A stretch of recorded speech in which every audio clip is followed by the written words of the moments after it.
ఇలా తప్పుల మీద తప్పులు జగనన్న గారు చేసి ఈరోజు ఆంధ్ర రాష్ట్ర ప్రజల కోసం, నా పుట్టింటి వాళ్ళ హక్కుల కోసం నేను కాంగ్రెస్ పార్టీలో చేరి ఈరోజు కొట్లాడుతున్నా. ప్రత్యేక హోదా ఏమైంది అని ప్రశ్నిస్తున్నా. పోలవరం ప్రాజెక్టు ఎందుకు కట్టలేదు అని అడుగుతున్నా. మన రాజధాని ఎక్కడుంది అని అడుగుతుంటే ఈరోజు నా మీద, చెల్లెళ్ళని కూడా చూడకుండా నా మీద వ్యక్తిగత దూషణకు దిగుతున్నారు జగనన్న గారు, ఆయన సైన్యం. ఇది ఎక్కడి న్యాయం అని అడుగుతున్నాం. ఇది ఎక్కడి న్యాయం అని అడుగుతున్నాం. ఎవరికైనా హక్కు ఉంది, ఏ పార్టీలో చేరే హక్కు, ఏ పార్టీలోనైనా చేరే హక్కు ఉంది, ఏ సిద్ధాంతానైనా ఎంబ్రేస్ చేసుకునే హక్కు ఉన్నప్పుడు మీరు నన్ను ఎందుకు దూషిస్తున్నారు అని అడుగుతున్నాం. అది కూడా మామూలు దూషణలు కాదు. ఒక సైన్యాన్ని పెట్టి, డబ్బులతో కొన్న ఒక సైన్యాన్ని పెట్టి సోషల్ మీడియాలో ఇష్టం వచ్చినట్లు వ్యక్తిగతంగా దూషిస్తున్నారే. ఒకప్పుడు ఇదే చెల్లెలు కదా 3200 కిలోమీటర్ల పాదయాత్రలు చేసి ఆ పార్టీని నడిపించిన దాన్ని నేను కదా అని అడుగుతున్నాం. ఒకప్పుడు ఇదే చెల్లెలు కదా సమైక్య ఆంధ్ర కోసం ఒక ఉద్యమం చేసింది ఇదే చెల్లెలు కదా.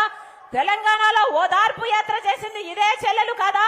ఇదే చెల్లెలు కదా బాయ్ బాయ్ కే బాబు అని ఒక క్యాంపెయిన్ నడిపి ఆ రోజు చంద్రబాబును దించిన మీ చెల్లెలు కదా అని అడుగుతున్నాం.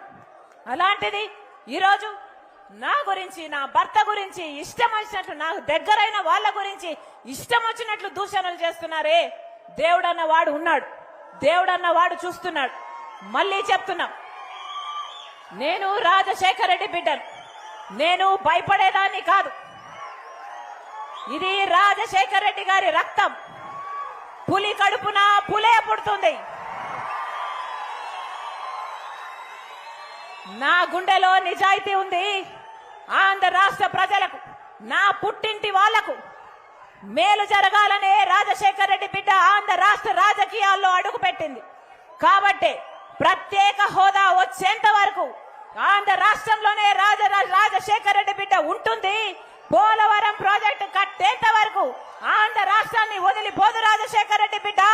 మనకు రాజధాని రావాలి. ఆంధ్ర రాష్ట్ర ప్రజలకు చెందాల్సిన కాంగ్రెస్ పార్టీ నిలబడి పోరాటం చేస్తే మహిళనై ఉండి నన్ను హౌస్ అరెస్ట్ చేసి డిటైన్ చేయాలని చూశారు. పోలీసుల్ని తప్పించుకొని పార్టీ ఆఫీస్ లోనే రాత్రంతా గడిపి మరుసటి రోజు ధర్నా చేయబోతే, సెక్రటేరియట్ లో రిప్రజెంటేషన్ ఇవ్వకపోతే, మహిళని చూడకుండా నన్ను గాయపరిచి ఈడ్చుకెళ్లి పోలీస్ స్టేషన్ లో పడేసింది జగనన్న సర్కార్. మరి ఇది ఆంధ్ర రాష్ట్ర ప్రజలకు ద్రోహం చేసినట్టు కాదా? ఆంధ్ర రాష్ట్ర బిడ్డలకు దగా చేసినట్టు కాదా? జగనన్న గారు సమాధానం చెప్పాలి. మీరా రాజశేఖర రెడ్డి గారి వారసులు, ఒక్క మాట కూడా నిలబెట్టుకోలేని మీరా రాజశేఖర రెడ్డి గారి వారసులు. రాజశేఖర రెడ్డి గారు జలయజ్ఞంలో